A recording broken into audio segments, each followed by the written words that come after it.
اللہ الرحمن الرحیم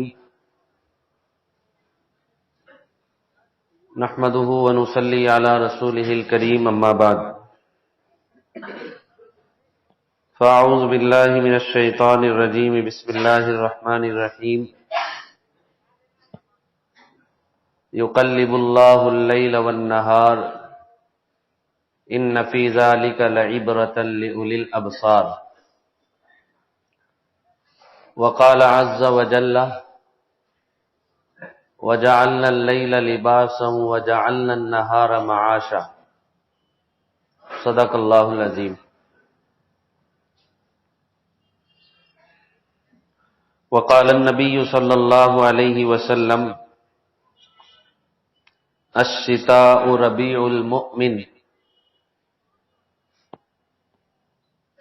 قصر نہارہ فصامہ وطال لیلہ فقامہ او کما قال علیہ الصلاۃ والسلام.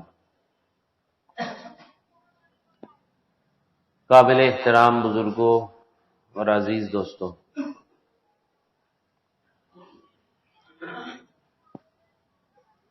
اللہ نے مجھے اور آپ کو جو زندگی عطا فرمائی ہے، یہ زندگی بہت ہی مختصر بھی ہے، بے بھروسہ بھی. مختصر تو اس لحاظ سے ہے کہ دیکھتے ہی دیکھتے 60-70 برس کہاں بیت جاتے ہیں انسان کو محسوس بھی نہیں ہوتا. جوان سوچ رہا ہے کہ ابھی کل میرا بچپن تھا اور پھر آنے والے کل میں 55 بھی سامنے آ جاتا ہے.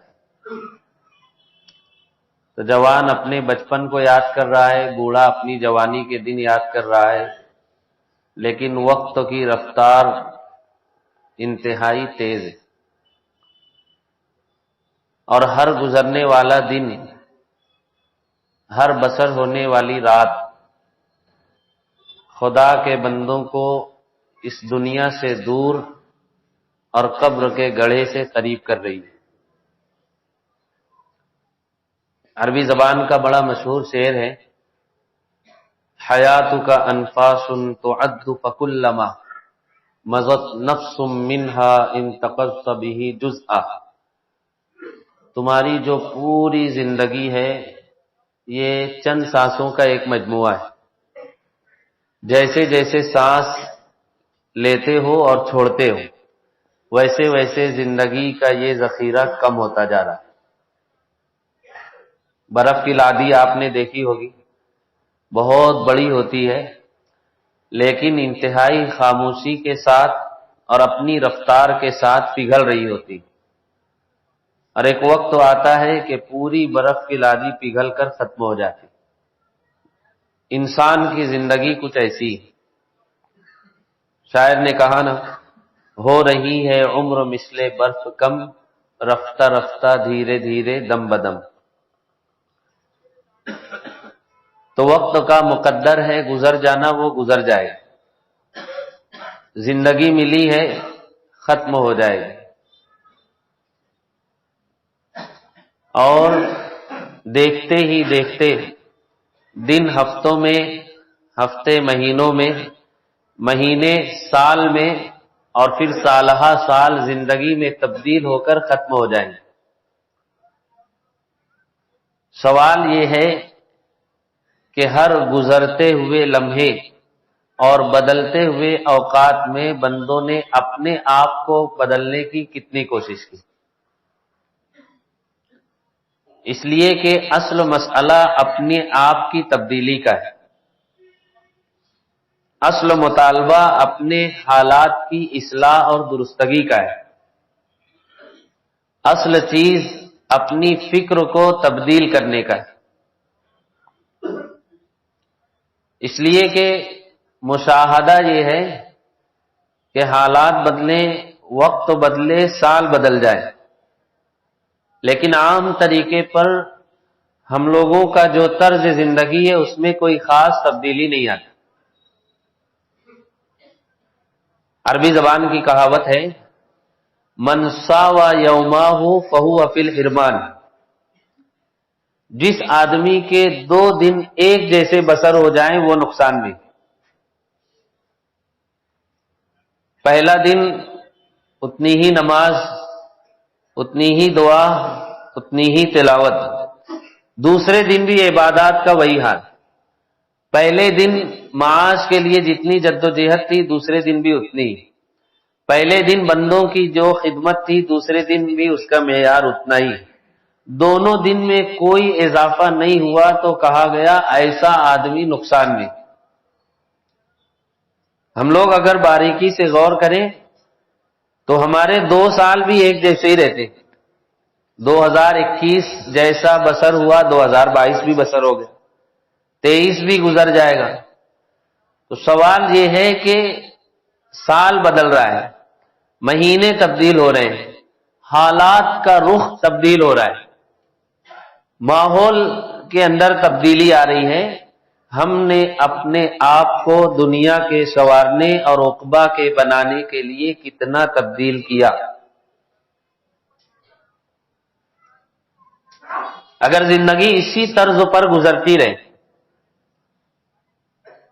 تو پھر میں نے شروع میں عرض کیا یہ زندگی مختصر بھی ہے، بے بھروسہ بھی ہے، کچھ بھروسہ نہیں اب بجھا تب بجھا، دم تو اپنا چراغ سرے راہ ہے۔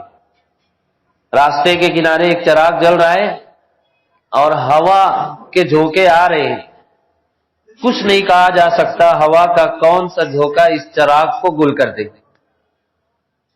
اس وقت کے آنے سے پہلے اپنے نظام زندگی کو سنوار لینا، اپنے طرز زندگی کو تبدیل کر لینا اور اس انداز میں زندگی بسر کرنا جس سے یہ محسوس ہو کہ ہم واقعی دنیا کی بھی خیر چاہتے ہیں اور آخرت کی بھی نجات چاہتے ہیں، یہ اصل مطالبہ ہے۔ اس وقت اگر ہم سب اپنی اپنی زندگیوں کا، اپنے شب و روز کا باریکی سے جائزہ لیں، آپ یقین جانیے بڑی مایوسی ہوگی۔ جو ہم لوگوں کا نظام زندگی، کھانے پینے کا نظام، سونے اور جاگنے کا نظام، لوگوں سے میل جول کا نظام، گھر والوں کو وقت دینے کا نظام، اپنے کاروبار کے لیے محنت اور فکر کرنے کا جو طریقہ ہے، دنیا کی دیگر قوموں کے طریقے کے مقابلے میں بہت کمزور ہے۔ اور مسلمان یہ محسوس کرتے ہیں کہ ملک میں مسلمانوں کا حال دلت قوم سے زیادہ پسماندہ ہے۔ امت مسلمہ عمومی طور پر اس بات کو سمجھتی ہے کہ دنیا کی ساری قومیں مل کر مسلمان قوموں پر ٹوٹ پڑ رہی، لیکن اس کے ظاہری اسباب پر عام طریقے پر امت غور نہیں کرتی۔ میں اس کی آپ کو ایک مثال دوں، دنیا بھر میں 1,60,00,000 یہودی بستے ہیں اور مسلمانوں کی تعداد صرف ہندوستان میں 20 کروڑ ہے۔ دنیا بھر کے بڑے سے بڑے نظام پر یہود قوم قابض، اقوام متحدہ کے فیصلے ان کی مرضی کے بغیر نافذ نہیں ہوتے، اور دنیا کے جتنے بڑے بڑے ادارے ہیں ہر جگہ ان کا عمل دخل ہے۔ امریکی صدر کا مشیر کوئی یہودی، اب ملعون قوم ہے، مغضوب قوم ہے، نبیوں کی زبانی ان پر لعنت برسائی گئی، خدا نے اپنی رحمت سے دور کر دیا، یہ سب ہم لوگ پڑھتے بھی ہیں سنتے بھی ہیں، لیکن اسی قوم کے اندر یہ خوبیاں بھی ہے، وہ قوم وقت کی بہت زیادہ پابند ہے اور وہ قوم انتہائی محنتی، یہ ان کا طریقہ ہے۔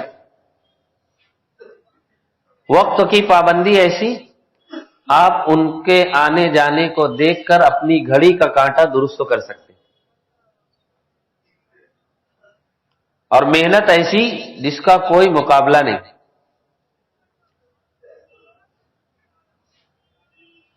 تو اللہ نے دنیا کو دارالاسباب بنایا.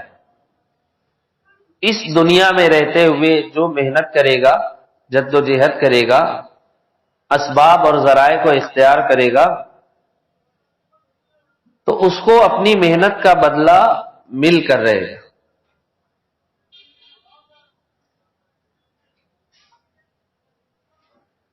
ہم لوگوں کا طرز کیا ہے؟ بچے تک ہمارے رات میں جلدی سوتے نہیں، صبح اٹھتے نہیں. یہ وقت کی پابندی کا حال. کاروبار پر پوری توجہ نہیں رہتی، وقت پر ہم لوگ پہنچ نہیں پاتے. دیر سے سوتے ہیں تو دیر سے اٹھتے ہیں.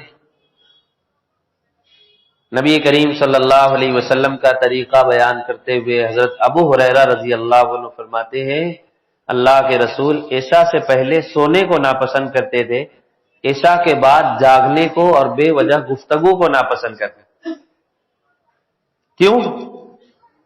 تاخیر ہوگی تو پھر صبح اٹھنے میں تاخیر ہوگی، اور اگر جلد سونا ہوگا تو صبح اٹھنے میں سہولت ہوگی.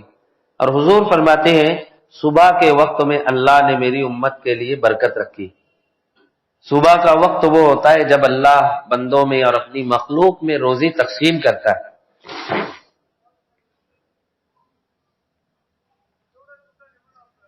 ہمارے اپنے مسلم علاقوں کا حال آپ دیکھ لیجیے. برادران وطن کے علاقوں میں چلے جائیے، عشاء کے بعد سناٹا ہے، فجر کے بعد چہل پہل. ہمارے علاقوں میں عشاء کے بعد سورج نکلتا ہے اور فجر کے بعد سناٹا رہتا ہے. تعلیمی اداروں کے سرپرست اساتذہ پریشان رہتے ہیں. بچے بچیاں نہ مدرسے میں وقت پر آتے ہیں، نہ اسکولوں میں وقت پر حاضر ہوتے ہیں. ان بچوں کو اٹھائے کون جب سرپرست خود رات دیر تک جاگ کر سوئے.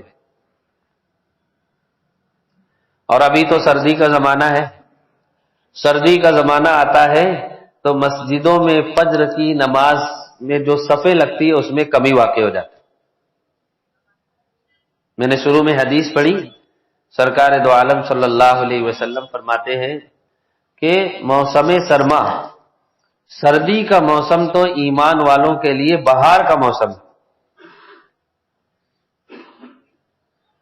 امیر المؤمنین عمر ابن خطاب رضی اللہ عنہ فرماتے ہیں سردی کا موسم اہل ایمان کے لیے، عبادت گزاروں کے لیے غنیمت کا موسم ہے. کیوں؟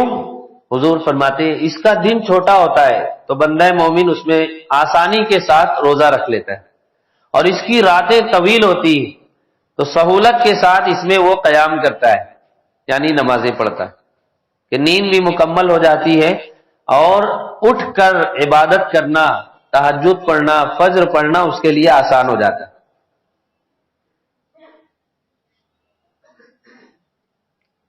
لیکن طرز زندگی جب وہی 11، 12، 1 بجے تک ہم جاگتے رہیں گے، پھر جب پولیس آ کر ڈنڈا لے کر دوڑائے گی تو اس کے بعد گھروں میں جائیں گے تو کیا ہوگا؟ تہجد تو دور کی بات ہے، فجر کی نماز نصیب نہیں ہو پائے گی. جبکہ حضور فرما رہے ہیں یہ تو وہ موسم ہے جس میں ہماری عبادتوں میں اضافہ ہو جانا چاہیے. گرمی کا زمانہ ہے تو کہتے ہیں رات بہت چھوٹی ہے، آنکھ نہیں کھل رہی. سردی کا زمانہ ہے تو بندہ کہتا ہے اتنی ٹھنڈک ہے کہ میں لحاف سے نکل نہیں پا رہا ہوں. ہر موقع پر بندہ کوئی نہ کوئی عذر کر کے عبادات کے معاملے میں پیچھے ہو جاتا ہے. بارش کا موسم ہو تو اب بارش میں مسجد تک جاؤں گا تو بھیگ جاؤں گا. تو یہی تو 3 موسم ہوتے ہیں. جیسے نماز چھوڑنے والا ایک آدمی ایک بھی نماز نہیں پڑھ، اس سے وجہ پوچھی گئی تو اس نے ہر نماز کی وجہ بیان کی کہ میں فلاں نماز کیوں نہیں پڑھ سکتا. ظہر اثر بسر گئی، مغرب مجھے پتا نہیں، عشاء میں تھا میں کام سے، فجر میں بھی اٹھا نہیں. ہر نماز کی وجہ ہے کہ نہیں؟ تو عزیزان گرامی، ایک اسلام کا بنایا ہوا نظام ہے، شریعت کی دی ہوئی ایک تعلیم ہے. ہمارا طرز زندگی کیا ہو، سردیوں میں طریقہ کیا ہو، گرمی کے موسم میں طرز کیا ہو، سونے اور جاگنے کا نظام کیا ہو، کھانے اور پینے کا طریقہ کیا ہو، اگر ہم اس نظام کے مطابق زندگی بسر کرتے ہیں، یقین جانیے دنیا کے لحاظ سے ترقیات ہمارا مقدر ہوں گی، اور آخرت کے لحاظ سے اجر و ثواب اور جنت الفردوس ہمارا نصیب ہوگا۔ لیکن اسلامی ہدایات کو چھوڑ کر جو زندگی بسر ہوگی، اس میں نہ دنیا بنے گی نہ آخرت سنور سکے گی۔ سردی کے موسم سے متعلق نبی کریم صلی اللہ علیہ وسلم کا یہ بھی ارشاد گرامی ہے کہ 3 اعمال ایسے ہیں جس کی بدولت اللہ بندوں کے گناہ معاف کر دیتا ہے اور ان کے درجات کو بلند کر دیتا ہے۔ پوچھا گیا وہ اعمال کیا ہے؟ تو حضور نے فرمایا اسباغ الوضوء علی المکاری، سردی کا موسم ہے، پانی ٹھنڈا ہے، من نہیں چاہ رہا ہے وضو کرنے کے لیے، لیکن پھر بھی پورے اہتمام کے ساتھ پورے طور پر بندہ وضو کرے، اللہ اس کے اس عمل سے خوش ہو کر اس کے گناہ بھی معاف کر دیتا ہے، اس کے درجات بھی بلند کر دیتا ہے۔ دوسرے، ایک نماز کے بعد دوسری نماز کا انتظار کرنا۔ ایک نماز ہو گئی، اب بندہ منتظر ہے کہ پھر دوبارہ نماز کا وقت ہو اور میں پھر خدا کے در پر آ جاؤں۔ ہم لوگ انتظار کرتے ہیں، ہم لوگ ماشاءاللہ بہت سارے ہمارے نوجوان 3 سلام پھیرتے ہیں۔ 3 سلام سمجھتے ہیں؟ ایک تو دائیں جانب، دوسرے بائیں جانب، اور تیسرا سلام ہوتا ہے پیچھے کہ میرا راستہ صاف ہے کہ نہیں، مجھ کو جلدی سے نکلنا ہے۔ اسی لیے بعض مسجدوں میں پھر نئی دروازہ تھا پہلے سے تو دروازہ بنانا پڑا کہ جو لوگ بہت بے چین ہوتے ہیں یا واقعی جن کو کوئی تقاضا ہوتا ہے وہ نکل سکے۔ یعنی نماز ہو گئی نا، مسجد میں اتنا من نہیں لگتا۔ بعض مرتبہ تو پیچھے کوئی نیت باندھ لے سنت کی تو بندہ اس کو نماز میں گھور کر دیکھتا ہے، پہلے مجھ کو نکلنے تو دینا تھا۔ من نہیں لگتا عبادات میں، مسجد میں۔ اللہ کے رسول فرما رہے ہیں ایسا تعلق مسجد سے ہو، ایک نماز بھی بندے کی یہ چاہ تو دوبارہ کب وقت ہو میں نماز کے لیے آ جاؤں۔ اور تیسرے، مسجدوں کی طرف کثرت سے چل کر جانا۔ حضور فرما رہے یہ 3 اعمال گناہوں کی بخشش کا اور درجات کی بلندی کا ذریعہ ہے۔ تو سردی کے موسم میں وضو کے ساتھ ساتھ یہ فضیلت بھی حاصل ہو جاتی ہے۔ سردی کے موسم میں ایک نیکی کا موقع یہ بھی ہوتا ہے کہ آپ دیکھیں کہ میرے پاس پڑوس میں، رشتہ دار میں، میرے گلی محلے میں کوئی غریب ہے جس کے پاس ایسا گھر نہیں، ایسا ٹھکانہ نہیں، اتنا لحاف نہیں، ایسے گرم کپڑے نہیں ہیں جن کے ذریعے وہ اپنے آپ کو موسم کی سختی سے بچا سکے، تو کیا کریں؟ اس کی مدد کر دیں۔ تو اس پر بڑا اجر و ثواب ہے۔ حدیث شریف میں ہے جو بندہ اللہ کے کسی بندے کی ضرورت دنیا میں پوری کرتا ہے، اللہ قیامت کے دن اس کی ضرورت پوری کرے۔ علامہ ابن جوزی رحمۃ اللہ علیہ نے واقعہ لکھا ہے، صفوان ابن سلیم رحمۃ اللہ علیہ مشہور تابعی گزرے ہیں، ایک رات مسجد سے نکلے، انہوں نے دیکھا کہ ایک آدمی مسجد کے باہر بیٹھا ہوا ہے اور سخت سردی کی وجہ سے تھر تھر کانپ رہا ہے، اس کے پاس اتنے کپڑے اور لحاف بھی نہیں ہے جس سے وہ اپنے آپ کو بچا سکے۔ ان کو بہت ترس آیا، اپنا گرم لباس اتارا اور اس کے اوپر ڈال دیا۔ ملک شام میں رہنے والے ایک شخص نے خواب دیکھا کہ صفوان ابن سلیم محض اس ایک قمیص اور کرتے کے صدقے کے بدلے میں جنت میں جا رہے ہیں۔ اسی وقت وہ سفر کر کے مدینہ آیا اور حضرت صفوان ابن سلیم رحمۃ اللہ علیہ کا پتہ پوچھا اور آ کر ان کو خوشخبری سنائی، اور کہنے لگا کیا واقعی آپ نے کوئی ایسا عمل کیا ہے؟ میں نے خواب میں دیکھا کہ آپ کسی کو صدقہ کر رہے ہیں اور اللہ اس کی بدولت آپ کو جنت میں داخل کر رہا ہے۔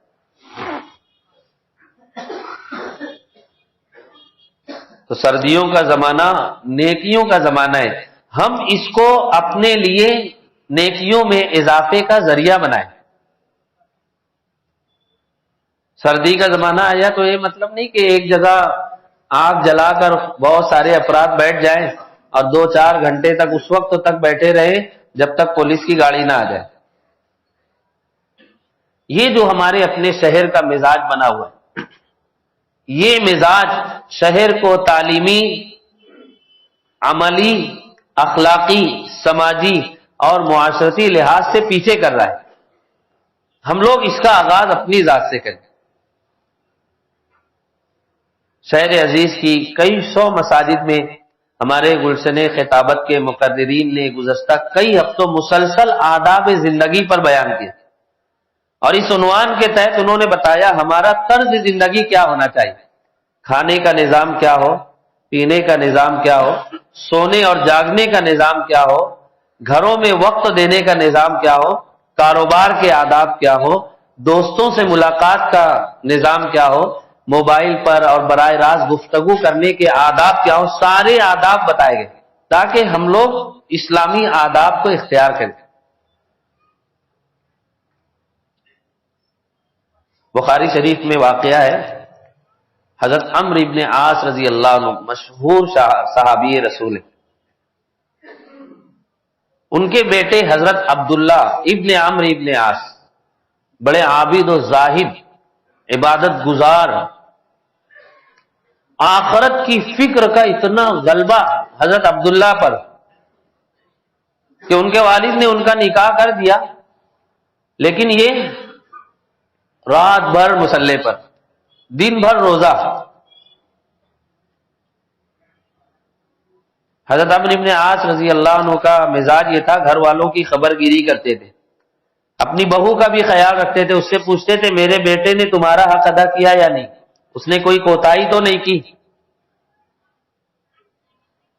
سسر حضرات کے لیے ہدایات ہے. تو ہوتا یہ ہے نا، بیٹے کا نکاح کرنا ہے، باپ پوری تیاری کر کے نکاح تو کر دیتا ہے، نہ بیٹے کو کبھی یہ بتاتا ہے کہ بیوی کا حق کیا ہے، نہ نکاح کے بعد پوچھتا ہے کہ تمہاری زندگی کیسی بسر ہو رہی، تم حق ادا کر رہے ہو کہ نہیں.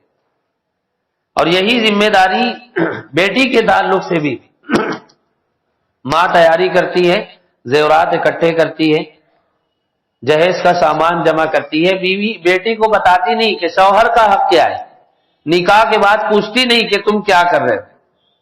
صحابی رسول اپنی بہو سے پوچھ رہے ہیں میرے بیٹے کا سلوک تمہارے ساتھ کیسا ہے. تو بہو نے بہت نپے تلے انداز میں جو حقیقت تھی وہ بیان کر دی. بخاری شریف کی روایت ہے، روایت کے الفاظ ہے، نہ وہ بستر پر آتے ہیں اور نہ ازار بند کھولتے،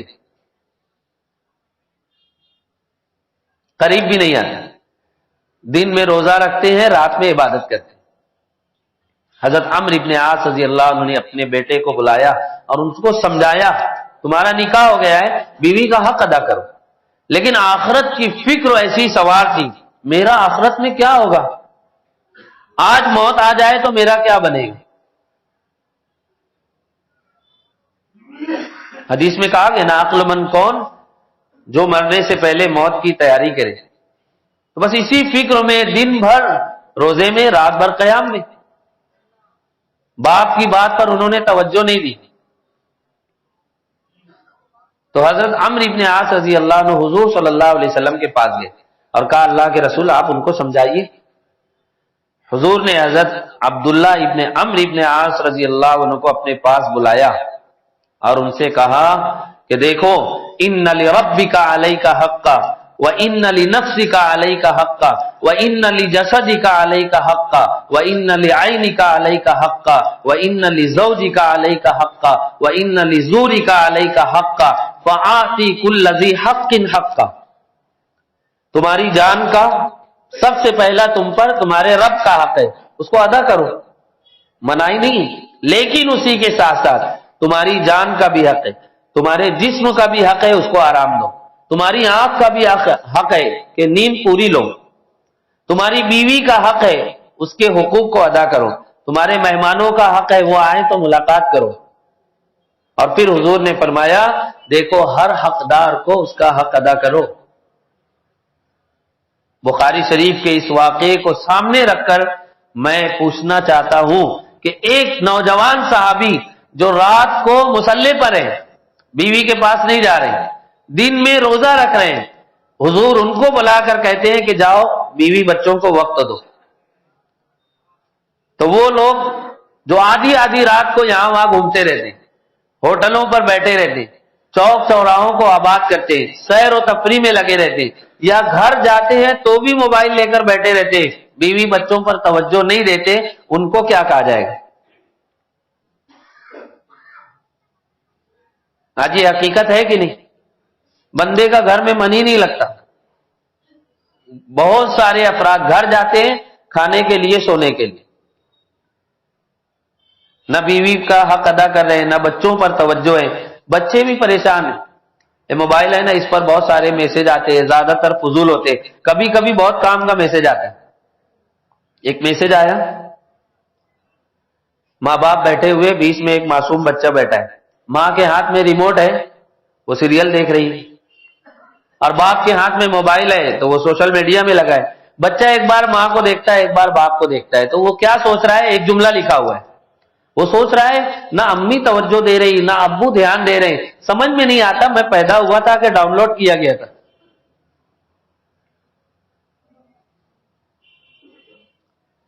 اس کا نتیجہ کیا ہے؟ آپ مفتیان سے پوچھئے جن کے پاس دارالفتہ میں مسائل آتے ہیں، آپ پنچ حضرات سے جا کر معلوم کیجئے جن کے پاس پنچایتیں بیٹھتی ہیں، آپ سماجی خدمت گاروں سے پوچھئے آج اس بے ترتیبی کی وجہ سے اور اس بد نظمی کی وجہ سے گھر ٹوٹ رہے ہیں، رشتے تباہ ہو رہے ہیں، بچوں کی تربیت نہ ہونے کی وجہ سے وہ بگڑ رہے ہیں، شوہر کی توجہ اور محبت نہ ملنے کی وجہ سے بعض خواتین کے قدم بہک رہے ہیں اور پھسل رہے ہیں. ہم لوگ اس کو معمولی سمجھ رہے ہیں کہ بس یہ ہمارا طریقہ ہے، جب من چاہے گا سو جائیں گے، جب من چاہے گا اٹھیں گے، جب من چاہے گا کھائیں گے، جب من چاہے گا گھومیں گے، ہمارا کوئی نظام نہیں ہوگا. یقین جانیے دنیا اور آخرت کی کامیابی نہیں ملے گی جب تک ہم اپنے نظام کو سرکار دو عالم صلی اللہ علیہ وسلم کے بتائے ہوئے نظام کے مطابق نہیں کرتے.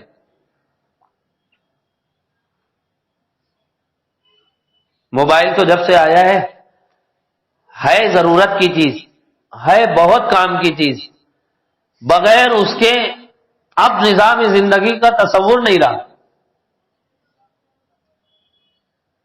سارے کام کاج رک جاتے ہیں، تو اس لیے اس سے تو روکا نہیں جا سکتا، لیکن ہم اس کے استعمال کے لیے ایک ضابطہ بنا لیں. بطور خاص جو ہمارے نوجوان دوستو احباب ہیں وہ اس ایک جملے کو یاد رکھیں، پیغام جمعہ کے طور پر یاد رکھیں، ہم موبائل کا استعمال کریں لیکن ایک اصول کے تحت، اور وہ اصول یہ ہے بوقت ضرورت بقدر ضرورت. یاد رہے گا جملہ، بوقت ضرورت بقدر ضرورت. اس کی ایک مثال، ایک انسان استنجا کے لیے کب جاتا ہے؟ جب اس کو ضرورت محسوس ہوتی. جانے کے بعد وہاں کتنی دیر ٹھہرتا ہے؟ جتنی دیر میں ضرورت پوری ہو جاتی. موبائل کا استعمال بھی اگر ہم لوگ اس لحاظ سے کرتے ہیں، یقین جانیے اس کے نقصانات سے ہم محفوظ ہو جائیں گے. ورنہ یہ وقت بھی کھا جائے گا، صلاحیتیں بھی برباد کر دے گا، مال و دولت بھی ضائع کر دے گا، پوری زندگی ضائع کر دے گا.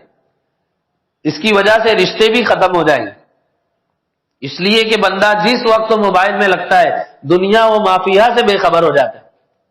ایسے حادثات بھی پیش آئے، موبائل دیکھتے ہوئے لوگ ریل کی پٹریوں پر چل رہے ہیں، ہیڈ فون لگا ہوا ہے، ٹرین کا ہارن بھی نہیں سن سکے، ٹرین کچل کر آگے بڑھ گئی. اخبارات آپ پڑھتے ہوں گے تو آپ کو پتا ہوگا. تو یہ چھوٹا سا آلہ، یہ دو دھاری تلوار ہے. کیا ہے؟ دو دھاری تلوار ہے.